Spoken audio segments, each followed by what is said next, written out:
agar kita bisa mencapai cita-cita kita. Apa itu cita-cita? Oh iya ya.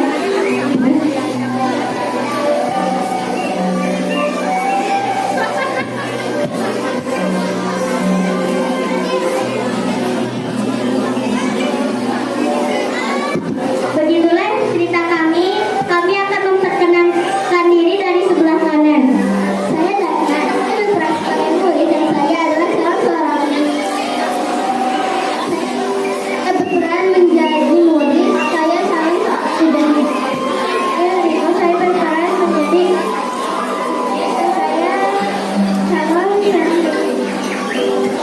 saya Nadia, saya berperan sebagai Kartini dan saya salah seorang Yani.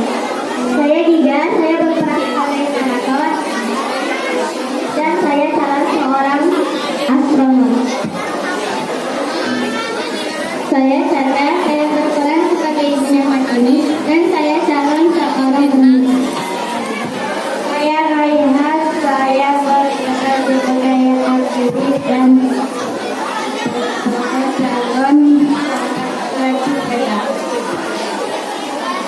dan kami semua adalah calon seorang penghuni surga.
Dadah.